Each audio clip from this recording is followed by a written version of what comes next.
No one believed a human could survive on planet Al-Arion. It was a beautiful world with glowing trees, floating mountains, and skies that shined like blue crystal. But it was also a dangerous place. The air was heavy, the gravity was strong, the technology was far beyond Earth. Most humans failed here, but Ethan Walker did not. He was not special, he was not strong, he was not famous, he was just a normal young man from Earth. Ethan grew up near the ocean. When he was 16, rising water destroyed his home. Later, his parents died during a climate disaster. He was left alone in a broken world. When Earth joined the Interstellar Alliance, volunteers were asked to live on alien planets. Ethan raised his hand, not because he was brave, because he had nothing left to lose. When he arrived at Alarion, everyone stared at him. Aliens with silver skin and shining eyes whispered behind his back, "He is so small, he looks weak. Can he even survive here?" Ethan heard them, but he stayed silent. He always stayed silent. He was given a low job at the Royal Research Station. Cleaning, repairing, carrying heavy tools, working in dangerous places. Others avoided. Risky work. Ethan accepted it. Every time he worked early in the morning. He worked late at night. Sometimes his hands bled. Sometimes his body shook with tiredness. But he never complained. He only smiled and said, "It's okay."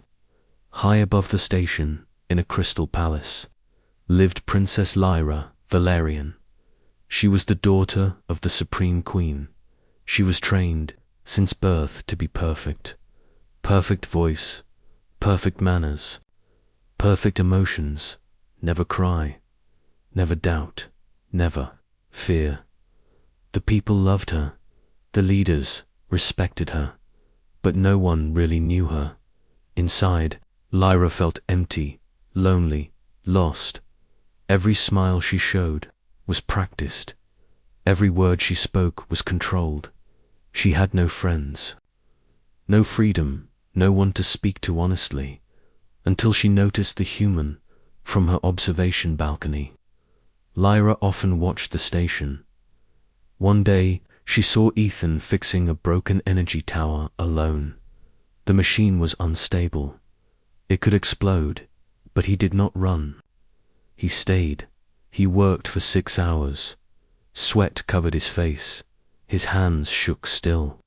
He did not stop. Another day she saw metal fall from above. A young alien worker froze in fear. Ethan ran forward. He pushed the alien away. The metal hit his back. He collapsed, but he smiled. "Are you okay?" he asked. That moment touched Lyra's heart. Why would someone risk his life so easily? Why would he care so much? She started watching him every day. His quiet strength, his gentle nature, his lonely eyes. She felt a strange connection. Weeks passed. Lyra's thoughts were full of Ethan. She wondered what he thought of her. Did he see her as a cold princess, a distant ruler, a perfect statue, or as a real person? One night, she could not sleep. She stood near her window, staring at the stars. Her heart felt heavy. She whispered to herself, "Am I enough?" That night, she made a decision.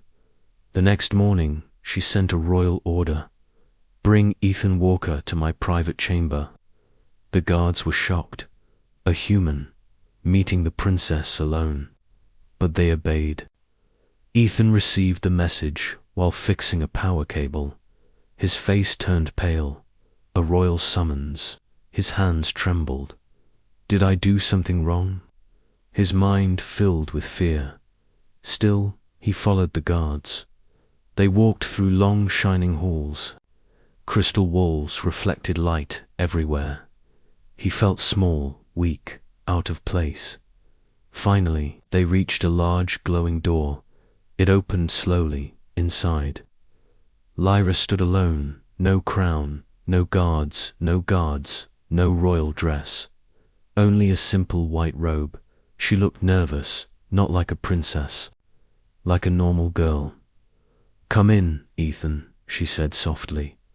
He bowed, double quotes, "Yes, Your Highness, just." "Lyra," she replied quietly. That surprised him. She stepped closer. Her silver eyes met his brown ones. She took a deep breath. Her voice shook. "Look into my eyes, human." He hesitated, then obeyed. Their eyes met. Her heart beat fast. "Tell me honestly," she whispered. "Am I attractive?" Ethan froze. In that moment, he understood. She was not asking as a princess.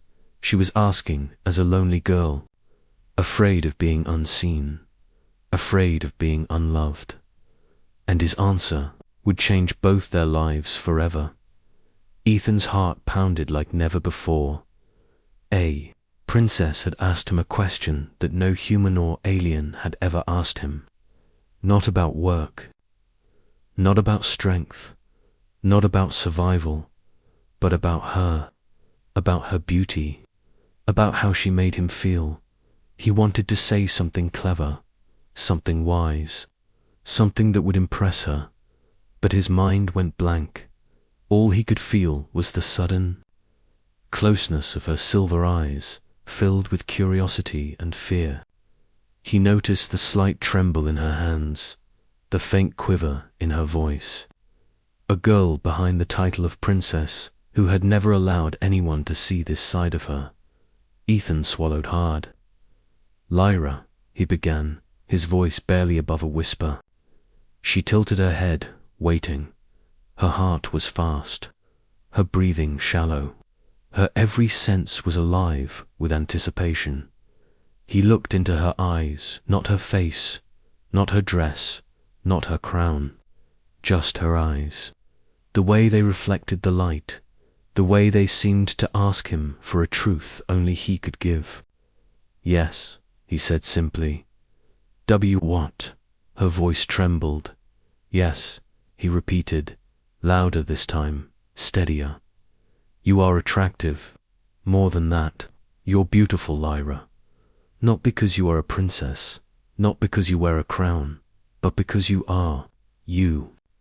Honest, strong, brave, even when you are afraid." Her silver eyes widened. A soft gasp escaped her lips. She stepped back slightly, uncertain. She had expected politeness, flattery, maybe even lies, but not this, not truth. You really mean it?" she asked, her voice trembling. "Yes," he said again, stepping closer, carefully, trying not to invade her space. "I mean every word. You don't have to be perfect, you just are. And that's enough." Lyra's heart raced. No one had ever spoken to her like this. Not her teachers, not her advisors, not even her mother. They had always treated her like a ruler, a symbol, a future leader. But Ethan treated her like a person, a real person. Tears welled up in her eyes. She blinked rapidly, unsure how to handle the storm of emotions inside her. Relief, joy, fear, longing, something she had never felt in all her years. Ethan noticed the tears. He felt a pang in his chest, a strange warmth in his chest he had never experienced. Humans were not supposed to feel like this on Alarion, he thought. But here he was, standing before a princess, feeling alive. "Lyra," he said gently, "you don't have to hide. Not from me, not ever. You can be yourself. I promise I won't judge. I just want to know you, the real you." She swallowed hard. The weight of her crown, her duties, the expectations of her people, they all felt distant now. In this room, with this human, they didn't matter. For the first time, she felt free. Her voice shook. You think I'm enough?" Ethan smiled softly, nodding. You are more than enough. Lyra's knees almost gave way. She had spent years striving for approval from her mother, from her people, from herself.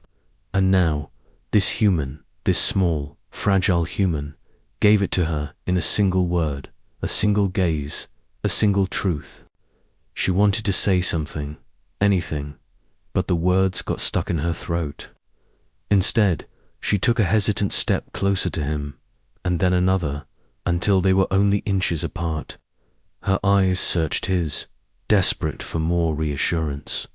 Ethan raised his hand slowly, unsure if he should, but needing to show her his sincerity. He gently brushed a lock of silver hair from her face, careful not to touch her shoulders. His palm lingered near her cheek for a moment, and Lyra felt a shiver run down her spine. "You're brave," he said quietly. "Brave enough to ask what no one else would ask. Brave enough to be vulnerable. That's beautiful." For the first time in her life, Lyra laughed softly. It was quiet, almost a whisper, but it carried relief and happiness all at once. "I've never been called that before," she admitted. "You should hear it more often," Ethan said, smiling. "Not just from me, from anyone who matters." Her heart swelled. She realized she was no longer afraid of him, of herself, or of the world outside. For the first time, she could feel safe in someone else's truth, in someone else's eyes. And in that moment, she decided something important, something reckless, something that could change everything between humans and Valerians forever. "I want you to stay," she whispered. "Stay with me, here, just as you are." Ethan's heart skipped. He had survived storms, disasters, and dangerous alien machines, but nothing compared to the fear and thrill of this moment. He nodded slowly. "I'll stay if you want me to." Her lips trembled, and her silver eyes sparkled like never before. For the first time, Lyra felt seen, not as a princess, not as a ruler, but as Lyra, the girl who had always been hidden, and finally was allowed to be herself. The room was silent after that, except for the sound of their breathing. Outside, the stars shone bright. Inside, two souls connected in a way that neither had expected, and neither would ever forget. For days after that moment, Ethan could not stop thinking about Lyra. Every time he fixed a broken machine, every time he carried a heavy tool across the station, her silver eyes flashed in his mind. Not with authority, not with judgment, but with hope, vulnerability, trust. He had never seen a princess like this, a ruler so powerful yet so human. And yet he felt a pang of fear. Humans were fragile on Alerian. Even small mistakes could be deadly. And humans were not supposed to be close to royalty, especially a princess.